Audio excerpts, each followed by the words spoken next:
Good day everyone, I'm John Paul Nava and I'm going to discuss to you the topic of Karl Marx theory, Friedrich Engels and William Bonger's theory.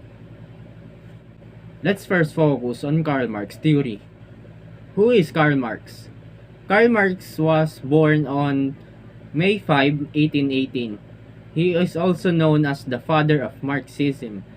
He is also a philosopher, political economist, and a journalist. He is also a close friend of Friedrich Engels. He published the Communist Manifesto in 1848.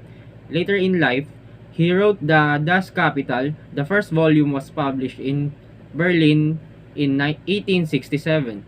The second volume and third volume were published posthumously in 1885 and 1894 respectively.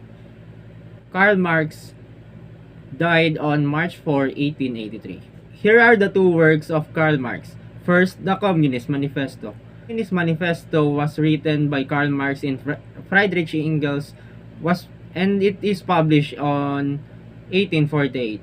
It formed the basis for the modern communist movement as we know it, arguing that capitalism would inevitably self-destruct to be replaced by socialism, ultimately communism.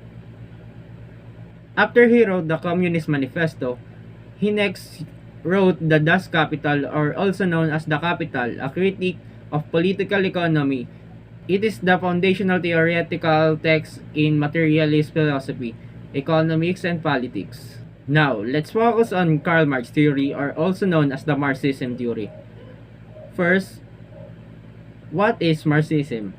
Marxism is the political and economic theories of Karl Marx and Friedrich Engels, later developed by their followers to form the basis for the theory and practice of communism. It is also a theory where a society has no classes. Every person within the society works for a common good, and class struggle is theoretically gone. What is the aim of Marxism? Its aim is to explain social phenomenon within any given society and analyzing the material conditions and economic activities required to fulfill human material needs. Now, let's move on to the next theory, which is the Friedrich Engels theory. Who is Friedrich Engels? Friedrich Engels is a German social scientist, author, and a philosopher. He is also the father of Marxist theory together with Karl Marx. He published the Communist Manifesto. His collection of work done with Karl Marx laid the groundwork for modern communism.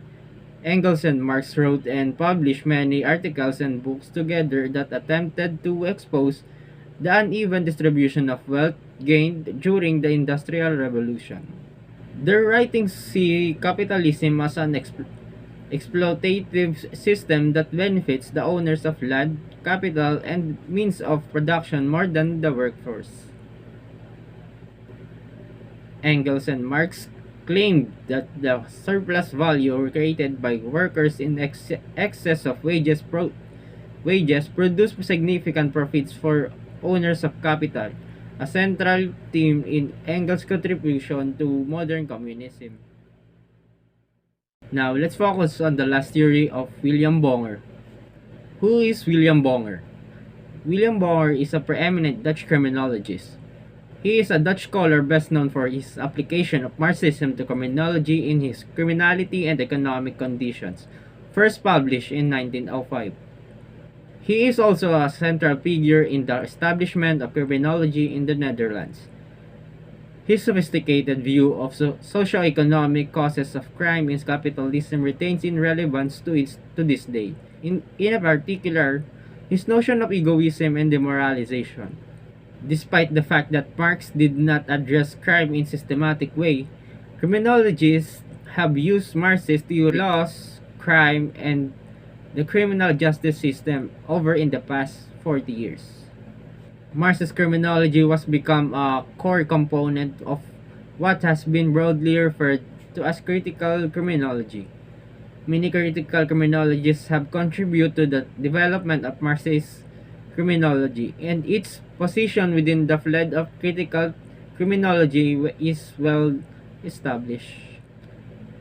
The insights provided by Marxist criminological theory have received little interest among mainstream criminologists, despite the fact that some share with Marxist criminologists a macro level or structural approach to studying crime.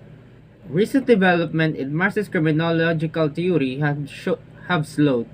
Marxist criminologists are still able to provide a viable framework to understand law, crime, and state responsible to crime.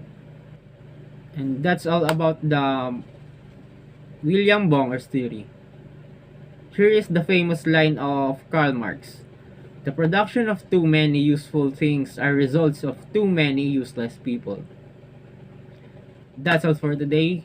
Thank you and God bless.